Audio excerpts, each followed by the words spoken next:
नमस्कार, मैं सतीश प्रतिज्ञा इंस्टीट्यूट में आपका स्वागत करता हूं। आज का हमारा टॉपिक है नंबर सिस्टम का यूनिट डिजिट यानी इकाई अंक ज्ञात करना। इकाई अंक ज्ञात करना, तो इसके क्वेश्चन आज लेके चलेंगे। तो इकाई अंक ज्ञात करने में क्या करते हैं हम, जैसे मान के चलो 4 गुणा 6, हमने कहा इकाई अंक क्या होगा, तो 6 चौके 24। तो हमारा जो इकाई अंक है वो कितना हो गया, 4 हो गया। अब जैसे इससे थोड़े हम बड़े नंबर ले लें, जैसे मान के चलो हमने लिया क्वेश्चन 8 गुणा 6 गुणा 5 गुणा 9 गुणा,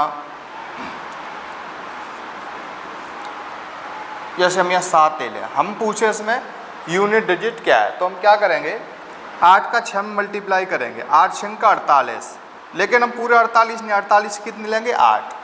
अब इसमें से कितने डालो 9, तो 8 9 में 72, 72 में कितने डालो 2, 2 छिक्के कितने होते हैं 12, तो 12 में से कितने डालो 2, 2 सत्ते कितने होते हैं 14, तो 14 में से कितने डालो 4। तो हमारा जो इकाई अंक होगा वो 4 होगा। 4 क्या होगा, इकाई अंक होगा, और ये हमारा क्या हो जाएगा, आंसर हो जाएगा। चाहे जितने वो बड़े से बड़े क्वेश्चन दे दें, हम आसानी से आपको सॉल्व करना बताएंगे। आपका जैसे मान के चलो 983, 654, 586, ये अगर इसका आपस में मल्टीप्लाई करें तो इकाई का अंक क्या होगा। तो इकाई का अंक कैसे ज्ञात, इनके जो लास्ट के डिजिट हैं इकाई अंक के, ये हम उठा के चलेंगे। तो 3 चौके 12, तो 12 में से कितने उठालो 2, 2 छिक्के कितने होते 12, तो 12 में से कितने उठालो 2, तो 2 हमारा क्या हो जाएगा, इकाई अंक हो जाएगा, इकाई अंक हो जाएगा। अभी हम आपको इकाई अंक ज्ञात करना बताएंगे, उसके बाद हम दहाई का अंक ज्ञात करना बताएंगे, उसके बाद हम सैकड़े का अंक ज्ञात करना बताएंगे। तो सबसे पहले हम सीखेंगे इकाई का अंक कैसे ज्ञात करते हैं। इसके बाद हम आपको बता रहे हैं, जैसे मैं कोई भी अंक दे दें, जैसे मैं 8 9 7 6 5 4 3 2 6 9 8 7, इसमें इकाई का अंक क्या होगा, तो कुछ नहीं करना, 6 दूनी 12, 2 बचे, 2 सत्ते 14, तो इकाई का अंक कितना हो गया, 4 हो गया। तो बिगर टाइम गवाए हम आसानी से क्वेश्चन को सॉल्व कर देंगे। अब बात करते हैं फैक्टोरियल की। फैक्टोरियल का अर्थ होता है, जैसे हमने कहा फैक्टोरियल 10, या हम फैक्टोरियल को ऐसे भी लिख सकते हैं फैक्टोरियल 10 में इकाई का अंक क्या होगा। तो फैक्टोरियल 10 को हम क्या लिखते हैं, 1 गुणा 2 गुणा 3 गुणा 4 गुणा 5 गुणा 6 गुणा 7 गुणा 8 गुणा 9 गुणा 10, ये लिख के चलते हैं। तो हम कल के वीडियो में आपको बता के गए थे कि यदि 2 का और 5 का मल्टीप्लाई हो जाए तो अंत में हमेशा क्या आता है, 0 आता है। तो इसी प्रकार इसमें 2 ये हैं और 5 ये हैं, इसका ऐसे मल्टीप्लाई होगा तो हमेशा इकाई का अंक कितना आएगा, 0 आएगा। कितना आएगा, 0 आएगा। तो हम कह फैक्टोरियल 1, इसमें इकाई का अंक कितना होगा, तो 1 होगा। हम कह फैक्टोरियल 2, इकाई का अंक कितना हो गया, 2 गुणा 1 बराबर कितना होगा, 2 होगा। हम कह फैक्टोरियल 3, इकाई का अंक कितना होगा, 3 गुणा 2 गुणा 1, तो 3 दूनी कितने होंगे 6, इकाई का अंक कितना होगा 6 होगा। हमका फैक्टोरियल 4, इकाई का अंक कितना होगा, तो 4 3 2 1, तो 4 3 12 दूनी 24, तो 24 में इकाई का अंक कितना होगा, 4 होगा। अब जैसे ही हम फैक्टोरियल 5 की तरफ बढ़ेंगे, जैसे ही हम फैक्टोरियल 5 की तरफ बढ़ेंगे तो फैक्टोरियल 5 को क्या लिखते हैं, 5 गुणा 4 गुणा 3 गुणा 2 गुणा 1। तो यहाँ पर आपने देखा होगा 2 आ गए और 5 आ गए, तो इसका आपस में जैसे ही मल्टीप्लाई करेंगे तो लास्ट में कितना आएगा, 0। तो हम कह सकते हैं इसका इकाई का अंक कितना होगा, 0। तो इससे हमें एक बात पता चली कि फैक्टोरियल 4 से बड़ा कोई भी फैक्टोरियल हो, 4 से बड़ा कोई भी फैक्टोरियल हो, उसका इकाई का अंक कितना आएगा, 0 आएगा। जैसे मान के चलो हम आपको एक क्वेश्चन दे दें, जैसे हम कहा फैक्टोरियल 6 4 5 3 2, ये फैक्टोरियल हम ऐसे लिख सकते हैं 6 4 8 3 2 फैक्टोरियल। इसका अगर इसको सॉल्व करें तो इकाई का अंक कितना होगा? तो आप सोच लो इकाई का अंक इसमें आएगा 0। क्यों आएगा? क्योंकि जैसे ही फैक्टोरियल 5 होता है, जैसे ही फैक्टोरियल कितना होता है 5 होता है, तो तुरंत लास्ट की जो डिजिट होती है वो कितने आ जाती है? 0 आ जाती है। ठीक है, जैसे हम आपको ये बता के गए थे। तो 5 या 5 से बड़ा जो भी फैक्टोरियल होगा उसका जो लास्ट का अंक यानी इकाई का अंक होगा वो हमेशा क्या होगा? 0 होगा। अब इसमें और भी तरीके से कई तरीके से क्वेश्चन पूछे जा सकते हैं। जैसे मान के चलो क्वेश्चन उन्होंने दे दिया 2 से बड़ी, क्वेश्चन है 2 से बड़ी और 999 से छोटी सभी अभाज्य बोले तो प्राइम नंबर, सभी अभाज्य यानी लिख सकते हैं प्राइम संख्याओं का गुणा करने पर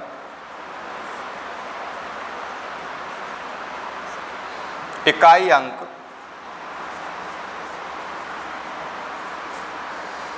क्या होगा? ये हमारा क्वेश्चन है, ये हमारा क्वेश्चन है। तो इसको हम सॉल्व करके चलते हैं। 2 से बड़ी और 999 से छोटी सभी अभाज्य यानी प्राइम संख्याओं का गुणा करने पर इकाई अंक क्या होगा? 2 नहीं, 2 से बड़ी, तो 2 से बड़ी अभाज्य संख्या 3 5 7 11 13 dot dot dot dot dot dot dot dot कहाँ तक? 999 से पहले तक।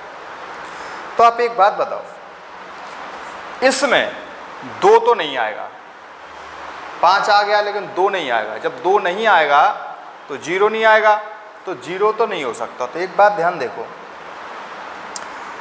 कि 5 में कितनी भी संख्या का, जैसे मान के चलो हम आपको बता रहे हैं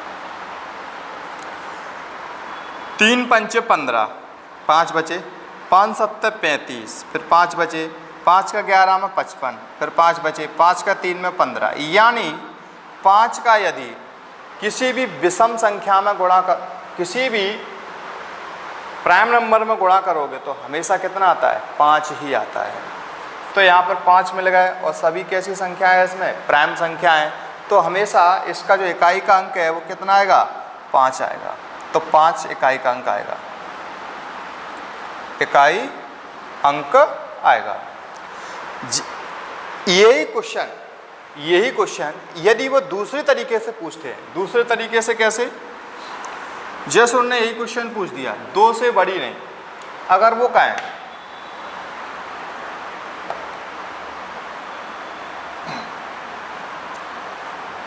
शुरुआत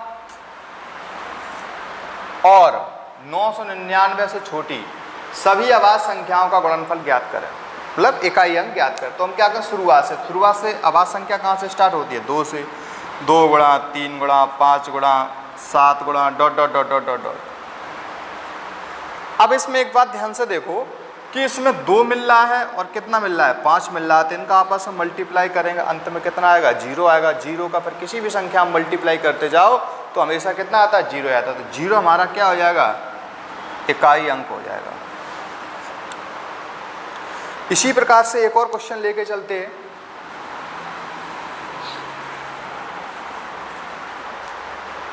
हमारा अगला क्वेश्चन है सभी विषम संख्याओं का। क्वेश्चन है सभी विषम संख्याओं का गुणा करने पर, सभी विषम संख्याओं का गुणा करने पर इकाई अंक क्या होगा? इकाई अंक क्या होगा? विषम बोले तो ऑड। अब देखो सभी विषम, जैसे मान 1 गुणा 3 गुणा 5 गुणा 7 गुणा 9 dot dot dot dot dot. तो एक बात ध्यान रखना है, हम आपको अभी बता के गए थे कि 5 का चाहे विषम में गुणा करो चाहे अभाज्य में गुणा करो, हमेशा जो लास्ट का अंक है वो 5 ही आएगा। जैसे 1 3 3 3 5 15 5 7 35 5 9 45, तो अंत का जो लास्ट का जो अंक है वो कितना आ रहा, 5 ही आ रहा। तो इसका जो इकाई का अंक है वो कितना आ जाएगा, इकाई अंक जो है वो कितना आ जाएगा, 5 आ जाएगा, और यही हमारा आंसर हो जाएगा। देखने में क्वेश्चन थोड़े टफ लगते हैं लेकिन होते बहुत सरल है। अगला क्वेश्चन है हमारा,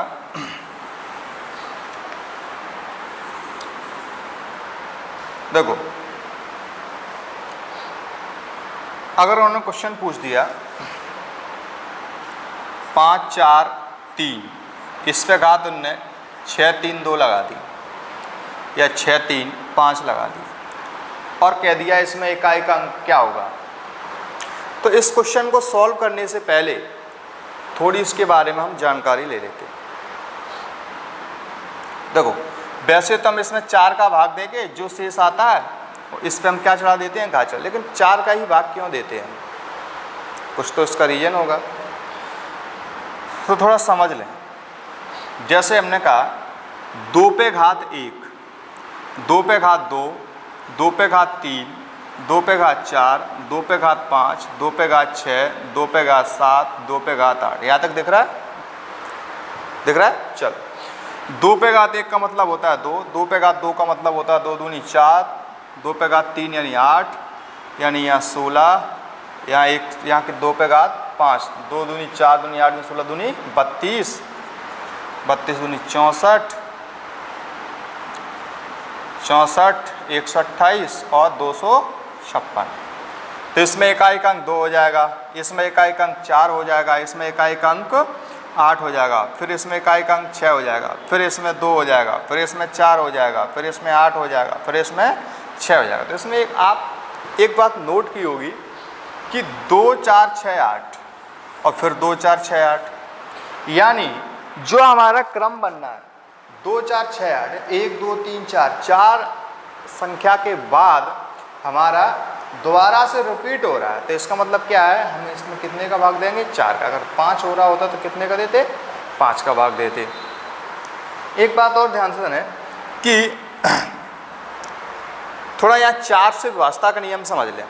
अभी हम आपको बता के नहीं गए लेकिन एक सेकंड के लिए समझ लें। जैसे 4 से विभाज्यता का नियम क्या होता है, जैसे कोई संख्या लिख लो 5 4 3 2 6 4, क्या ये संख्या 4 से विभाजित है, तुम क्या करेंगे, 4 से विभाज्यता का नियम होता है जो संख्या के अंत के लास्ट के 2 अंक यदि 4 से विभाजित हो रहे हैं तो वह संख्या 4 से पूरी क्या हो जाएगी, कट जाएगी। लास्ट के 2 अंक 4 से यदि कट रहे हैं तो वह संख्या पूरी विभाजित 4 से हो जाएगी।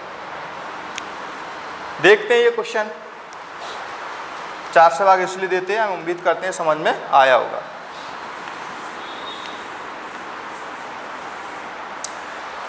जैसे क्वेश्चन लेके चलते हैं 5 4 6 3 2, इस पे पावर लगा ली हमने 6 3 2 और 7। अब हमें क्या करना है, इसमें पूछा में इकाई का अंक क्या होगा, इकाई अंक क्या होगा।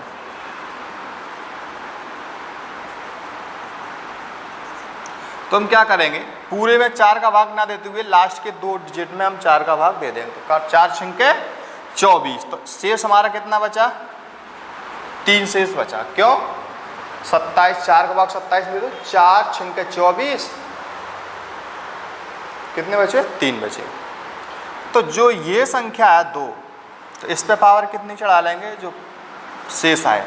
तो 2 पे घात 3 का मतलब होता है 8, तो 8 हमारा क्या होगा, इकाई अंक हो जाएगा। जैसे मान के चलो और भी क्वेश्चन है, लेके चलते हैं। हमने क्वेश्चन दिया 6 4 8 3 पे पावर 9 8 7 6 5 4 3 2 6 9 में इकाई अंक क्या होगा? में इकाई अंक क्या होगा? तो इसमें इकाई अंक होगा, वही नियम है, 4 का क्या दे दो? भाग दे दो। तो 4 का भाग जैसे ही देंगे, 4 एकम 4 तो बचे 4 सत्ते 28। तो हमारा जो शेष है वो आ गया 1। तो 3 पे घात कितनी लगा देंगे? 1। तो 3 पे घात 1 बोले तो 3, तो 3 हमारा क्या हो गया? इकाई अंक हो गया। लेकिन कुछ डिजिट ऐसी हैं जिन्हें हमें सॉल्व करने की आवश्यकता नहीं होती। जैसे 0 है, 0 पे हम कितनी भी घात चढ़ा दें, हमेशा कितना रहता है? 0 ही रहता है। अब जैसे 1 है, 1 पे हम कितनी भी घात चढ़ा दें, तो पहला अंक कितना हो गया? 0, कॉमा। अब 1 है, 1 पे हम कितनी भी घात चढ़ा दें, 1 पे घात 2 चढ़ा दें, 3 चढ़ा दें, 4 चढ़ा, कितनी भी जितनी मर्जी हो उतनी हम पावर चढ़ा दें, तो हमेशा कितना रहेगा? 1 ही रहेगा। तो हमारा दूसरा अंक कौन सा हो गया? 1। अगर हम बात करें 5 की,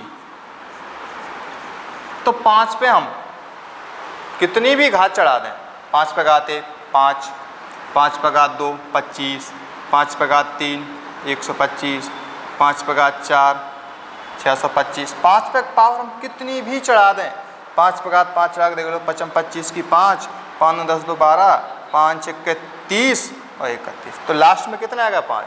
तो एक अंक हो गया हमारा, दूसरा अंक हो गया 5। यानी 5 पे हम चाहे जितनी पावर चढ़ाएं, चाहे जितनी आपकी मर्जी हो, तो हमारा यूनिट डिजिट यानी जो इकाई अंक होता है वो हमेशा कितना आता है? 5 ही आता है। अब जैसे मान के चलो 6 देख लो, 6 पे घात 1 6, 6 पे घात 2 चकनक 36, 6 पे घात 3 216, 6 पे घात 4 चकना 36 की 6, 6 6 6 3 9, 6 दूनी 12, तो लास्ट में कितने आ गए? 6 आ गए। यानी 6 पे हम 6 पे कितनी भी पावर चढ़ाएं, हमेशा हमारा जो इकाई अंक है वो कितना आता है? 6 आता है। तो हम दूसरा अंक कितना ले लिया? हमने 6 ले लिया। तो ये हमारे कितने अंक हो गए? 4। 0 1 5 6, तो इनको आपको ध्यान रखना है, याद रखना है, ठीक है। 3 तो नहीं हो पाएगा, 3 3 का 9, 3 नहीं हो पाएगा, ठीक है। तो 0 1 5 6 ये डिजिट ऐसे हैं, कितनी भी पावर चढ़ा दो इकाई अंक क्या रहेगा? उतना ही रहेगा। जैसे हमने कही 6 5 4 3 2 6, इस पे पावर हमने चढ़ा दी 5 4 3 2 6 9 8 7 6, ये पावर चढ़ा दी हमने। क्या ये इसका इकाई अंक क्या होगा? तो हमने आपसे एक बात बोली थी कि यदि लास्ट में 6 मिल रहा है आपको, जैसे यहाँ 5 कर दो कोई फर्क नहीं पड़ेगा, यहाँ लास्ट में कितना मिल रहा है? 6 मिल रहा है, तो यूनिट डिजिट इकाई अंक क्या हो जाएगा? 6 आपका इकाई अंक हो जाएगा। बात समझ में आ रही? अब आप सोच रहे होंगे सर उस तरीके से बता जैसे आप बता के गए थे, तो उससे भी हो सकता है। कैसे? 4 का भाग देंगे, इसमें देखो पूरे में 4 का भाग नहीं देना, नियम क्या होता है? अंत के लास्ट के 2 अंक 4 से हमारे क्या हो जाए? कट जाए। तो 4 से भाग देंगे, 4 से भाग दो, 4 एकम 4, 3 बचे, तो 4 8 32, क्या बचे? 3। तो शेष कितने बचे? 3 शेष बचे। जब 3 शेष बचे तो 6 पे घात कितनी चढ़ा लो? 3। तो 6 गुणा 6 गुणा 6, चकनक 36 की 6 और चकनक 36, तो इकाई अंक हमारा फिर भी कितना आ गया? 6 आ गया। तो कहने का तात्पर्य ये है कि हम कितनी भी पावर चढ़ा लें 6 पे, कितनी भी घात चढ़ा लें, तो हमारा इकाई अंक कितना रहेगा? 6 का 6 रहेगा। अब जैसे हमने क्वेश्चन दिया 3 2 4 2, इस पे पावर चढ़ा दी हमने 6 4 3 2 5 4 2 4, ये एक पावर चढ़ा दी हमने पूछा इसमें इकाई का अंक क्या है? तो इकाई का अंक इसमें हम ज्ञात करेंगे, तुम 4 का भाग देंगे। अब प्रॉब्लम ये है कि 4 से 4 छिंके 24, पूरा कट गया, शेष आ गया आपका 0। तो यहाँ पर काफ़ी स्टूडेंट क्या गलती करेंगे? शेष 0 आ गया, यानी कि 2 की पावर 0 चढ़ा दो, इसका मान 1 होता है, लेकिन ये हमारा आंसर क्या हो जाएगा? गलत हो जाएगा। तो फिर क्या करेंगे ऐसी स्थिति में? तो हमेशा ध्यान रहे, ऐसी स्थिति में अगर शेषफल 0 आए तो जो ये इकाई अंक यहाँ पे है, इस पे पावर जितने का हम भाग दे रहे हैं उतनी हम क्या चढ़ा देंगे? घात चढ़ा देंगे। एक बार फिर समझो, अगर शेष हमारा जीरो, पूरी संख्या कट रही है, शेष जीरो आ रहा है, तो जो हमारा यहाँ पे इकाई अंक है उस पर हम पावर जितने का भाग यानी 4 का भाग दे रहे हैं, तो पावर हम कितनी चढ़ा देंगे 4। 2 पे घात 4 का मतलब क्या होता है 2 दूनी 4 दूनी 8 दूनी 16, तो 2 पे घात 4 का मतलब होता है 16। तो 6 हमारा क्या हो गया इकाई अंक हो गया। थोड़ा और समझ लें,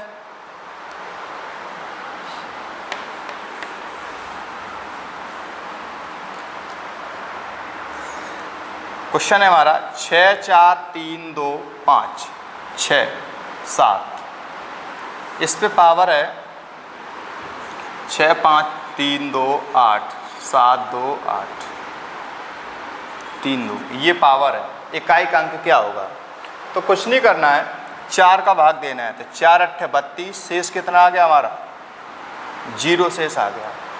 जो शेष है वो कितना आ गया 0 आ गया। जब 0 शेष आ गया तो ये जो 7 है 7 लिख लो, तो हमने आपसे कहा था जब 0 शेष आए तो जितने का भाग दे रहे हैं उतनी हम क्या चला लेंगे पावर। तो 7 पे घात 4 बोले तो 7 गुणा 7 गुणा 7 गुणा 7, तो 7 7 49 49 की 9, 7 7 49 49 की 9, 9 9 81, तो इकाई का अंक कितना आ गया 1। तो 1 हमारा क्या हो गया इकाई अंक हो गया, और यही हमारा क्या हो जाएगा आंसर हो जाएगा। नेक्स्ट क्वेश्चन है हमारा 17 पे घात 1999 माइनस 11 पे घात 1999 माइनस 7 पे घात 1999। तो हम क्या करेंगे, हमने एक तरीका है हमारा 4 का भाग दे दो लास्ट में, तो 4 दूनी 8, क्या बचे 1 बचा, 4 चौके 16, क्या बचे अब 3 बचे। तो जो हमारा शेष है वो कितना आ गया 3 शेष आ गया। तो 7 पे घात कितने चढ़ा दो 3 माइनस 1, तो हमें आपको बता के गए थे कि 1 पे घात 3 चढ़ा दिया, 1 है तो यूनिट रेट कितना रहेगा 1 ही रहेगा, माइनस ये 7 है, 7 पे घात फिर कितने चढ़ा लो 3। क्यों, जब इसमें 3 शेष आ रहा है तो इसमें भी कितना शेष आएगा 3 ही शेष तो आएगा। क्यों, हम इसमें 4 का भाग दे दें तो 7 पे घात 3, 7 पे घात 3 का मतलब होता है 7 का 343, यानी 7 गुणा 7 गुणा 7, 7 7 49 की 9, 9 7 63 की 3, तो इसमें आ गया इकाई लास्ट में 3 माइनस के इसमें कितना आएगा 1 आएगा, इसमें कितना आएगा 7 आएगा। लेकिन ऐसे तो हम बहुत ज़्यादा क्या कर जाएंगे गलती कर जाएंगे, क्यों माइनस में आएगा, लेकिन नहीं माइनस में तो नहीं होगा। तो ये हो जाएंगे 343 माइनस के 1 माइनस के ये कितने हो जाएंगे 343 हो जाएंगे। जब ये भी 343 हो जाएंगे तो यहाँ पर थोड़ा प्लस कर लो, ठीक है प्लस ही था। जब प्लस करेंगे तो 343 और 343, 3 और 3 6 माइनस के 1 बराबर इकाई अंक कितना आ गया 5 हमारा इकाई अंक, और यही हमारा क्या हो जाएगा आंसर हो जाएगा। नेक्स्ट वीडियो हम कल लेके आएंगे। तो ये तो आज हमारा इंट्रोडक्शन था इकाई अंक ज्ञात करने के लिए। तो कल के वीडियो में हम और अच्छे से अच्छे क्वेश्चन लेके आएंगे, फैक्टोरियल वाले भी क्वेश्चन लेके आएंगे। हमारा चैनल प्रतिज्ञा ऑनलाइन क्लास नाम का है, जिसे आप सब्सक्राइब एवं शेयर ज़रूर करें। धन्यवाद।